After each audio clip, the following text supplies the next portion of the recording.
As always, welcome back to the channel. Welcome if you're new, welcome if you have been here before. So recently I have realized that I keep a lot of things that maybe some people throw out, and I thought this would be a cool video to show you things that I keep instead of throwing out. And since I'm just starting out, Austin and I have been not even married 6 months. This month will make 6 months. I thought this would be a good opportunity to ask you to share and comment and let me know other things that maybe I'm not thinking about that you save as well. So I'm straightening up the house today. I wanted to take you along with me and show you 10 things that I don't throw away, that I like to keep or repurpose. I learned how to really do all this from my parents, especially from my mom. She's always been good about saving stuff, about reusing stuff. And it's not just about the money. It is great to save money, but it's also just about not wasting and being smart with your resources. It's almost kind of about being a good steward. So let's look at 10 things that I don't throw away. Let's talk about dryer lint. I have a ton of dryer lint saved. Dryer lint is so good for starting fires, whether you're going to start a fire in a wood stove or a fireplace like Austin and I have, or you're going to go hiking and you need a quick way to start a fire. It just makes sense kind of, I think, to save it because it's free. You're going to be drying your clothes. Also, I'm sorry, this of course is full of dog hair since we have a dog, Olive, but just is what it is. That would just add to the fire starting. I'm not really sure what made me save the dryer lint because my parents don't save it. I guess I read it somewhere or seen it somewhere, but our dryer makes a ton of lint and there's nothing wrong with it or anything like that. It's been checked out, but it just makes a ton of lint, especially if you wash towels, which we do all the time. So I started saving it and I have amassed quite a lot of dryer lint. Just be great, like I said, for starting fires, fireplace, wood stove, hiking, for emergencies. If you need to be able to start a fire quickly, let me know if you save your dryer lint. Number 2 on the list is containers. I save all kinds of containers. Mom definitely taught me to do this. Jars, any kind of plastic like butter comes in, sour cream, yogurt, all kinds of different containers. You can freeze things in them, you can put stuff in them, you can store things in them. I even have some that Austin and I, when we're done with our vitamins or other supplements that we take, we save those as well. There's a joke that I've seen before, or a meme about like people in the South, that if you look in the refrigerator, there'll be like 8 country crock butter containers, but you don't know which one actually has the butter in it. I think that's how you should be. Save those containers. As you can see, sour cream, yogurt. This one is actually meant to freeze things in. I bought that, but that had ice cream in it. They're just great to freeze things in. I've got a lot of these under there, so I won't pull them all out, but I guess that had spaghetti sauce in it. Those are good to save. You could put dried herbs in those, any kind of other dried stuff. You could really put anything in them. Speaking of saving glass jars, number 3 is bacon grease. We save our bacon grease. Of course, that's in a sausage jar, so we've had that jar saved as well. But we save our bacon grease because it is so good to cook with. And again, it's basically free. If you're buying the bacon and you're cooking it any kind of way, it's going to create grease, and you should save that because you can cook with it. Number 4 on the list is bags. I save all kinds of bags. I will rewash Ziploc bags. It is a pain. But I think it's worth doing. Saves money, saves the bag, as long as they're not too dirty. If they're really dirty, I just throw them away. You can save bags like almond bags or bread bags, especially like the bags that nuts come in. They're really tough and they're good to freeze things in. But you can see there's some Ziplocs that I've rewashed, and these are actually reusable silicone bags, which are cool too. Of course, we cannot forget Walmart bags. I think everyone saves these. If not, you should definitely be saving them because they are so handy.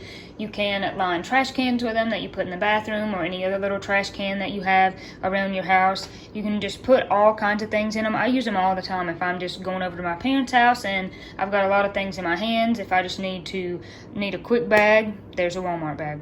Another type of bag I like to save is paper grocery bags. These actually came from Austin's parents down in Beaufort around Atlanta, but I'm saving them in case we go back to those grocery stores because I'm sure we probably will, and they are super sturdy and handy to put anything in. Another thing that these paper bags are good for is hanging herbs. So I've got herbs hanging in there. I've got them out here too, but sometimes if you have like really big bulky ones, it's nice to just stick them in a bag.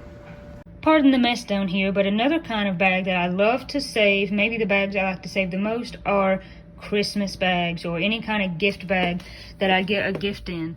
I will save those. I will save all the tissue paper because Christmas bags or gift bags are expensive, and some of these have been in rotation for years. So if I'm somewhere and people are just going to throw away their tissue paper or their bags, I'll say, hey, can I have that? I reuse those.